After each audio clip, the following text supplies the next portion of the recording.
Many of those here with us, played in front of the largest broadcast audience in history. The national championship peaked at 24 million viewers and was ESPN platform's most viewed college basketball game, men or women's, on record. Incredible.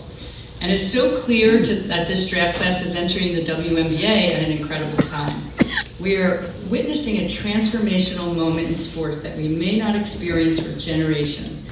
And the business transformation, I know you guys love when I talk about it, that we've been working so hard at is showing results. Support for the WNBA is continuing to grow. Look at this room. And our sport has never been stronger on the court. So I feel incredibly blessed to be part of it and to lead the longest tenured women's professional sports league in the United States that is leading the charge for women's sports.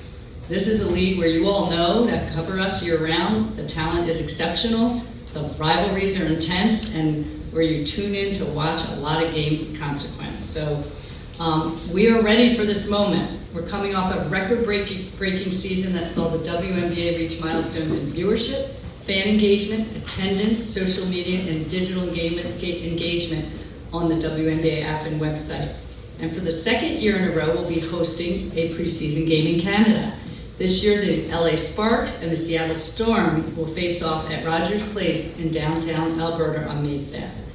We air games in over 200 countries and territories, and games like our Canada games show how the league is continuing to expand its global footprint.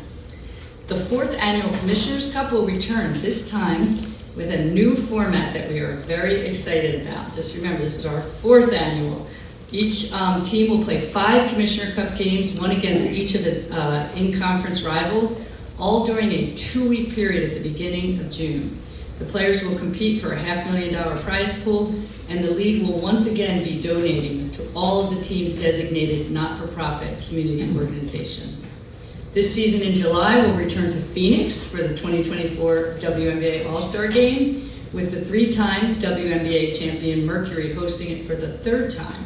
An even bigger and better WNBA live fan experience will be back for a 3rd straight year, and we're excited for you all to see what we have in store at this year's All-Star Game festivities. Each year we are seeing more and more brands eager to partner with us. Our partners have shown that they have stepped up for the WNBA, and we are extremely thankful and fortunate to work with brands that are so excited to be a part of moving the league forward. We were just on stage with the State Farm executives who are here in full force as our presenting partner tonight. Over the past few weeks and months, we've announced several partnerships, including with Opel, Skims, Peloton, La Crema, and Tissot. I got my Tissot watch on here. We also renewed partnerships with brands including Glossier and Amazon and CBS as media partners. So WNBA Tip-Off 2024 will again be presented by CarMax, which became a WNBA Changemaker, our elite category of our corporate partners. And our others are AT&T, Deloitte, Google, Nike, and US Bank. They continue to help us change the game for these players. Our Changemaker partners are a significant driver of our growth, and we're very appreciative of all their support. And we look forward to adding more, including another one to be announced as we tip off this season. So our partners are committed to supporting women's sports. We're seeing that the work, our broadcast and streaming partners, especially ESPN and ABC, if you build it, they will come. We just proved that in March Madness, and we'll bring that into the WNBA season.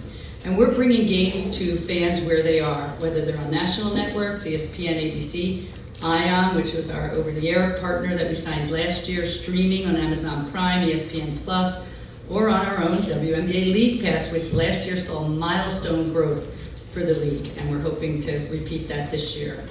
The growth and demand for the WNBA have led us to expansion, something that I know you all want to hear about. I've been very excited. As you all know, we announced a team in the Bay Area with the Golden State Warriors coming in the 25 season, so 1 year from today, they will be here making a pick, with more news to come in the coming weeks and months on other potential markets to join in 2026 and beyond. And that brings me to women's basketball is not a fad. We've been steadily building this momentum for years, and we are ready for what's next. Lastly, I've been very reflective over the past couple of weeks with all the hype and talk about this draft class and the WNBA.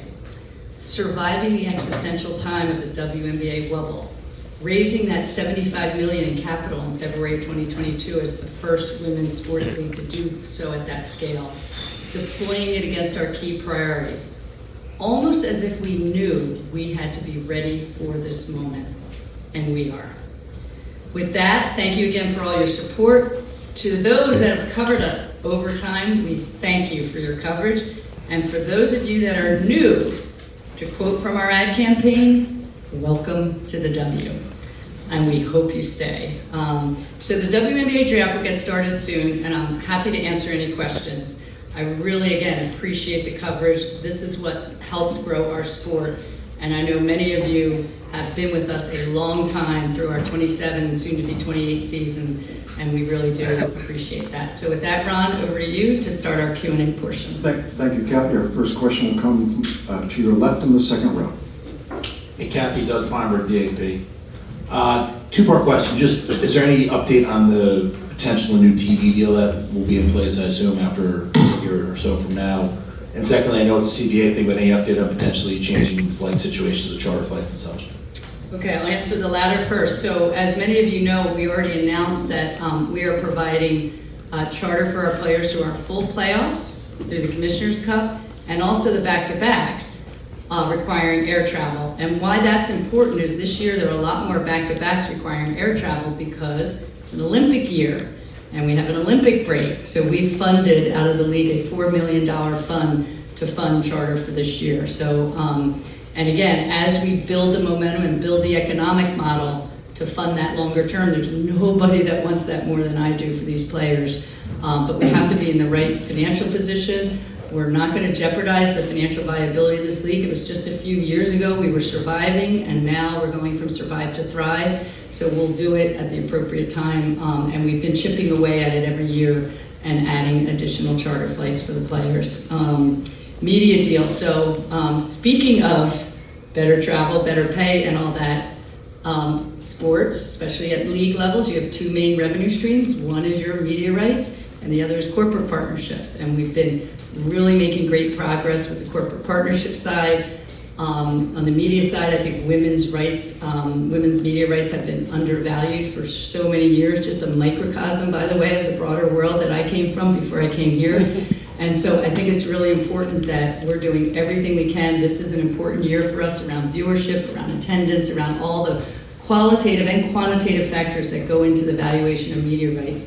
Because as I've said to my team, there's not a day that if we're not working on things that feed into the valuation of our next media rights, we're not focused on the right things. So this is a really important focus for us. Our current deals go through the 25 season, so through October of 25. So we do have some time, but we're gearing up for a combination of what the media rights package would look like. And as you know, the media landscape continues to be enormously disrupted with household and people using TV levels down, with obviously cord cutting, with streaming, with over the air. Obviously there's a lot going on subscription-wise, cable. So we're looking at all of that disruption and determining what is the best deals with different partners for the WNBA, including, again, traditional linear, streaming, and over the air.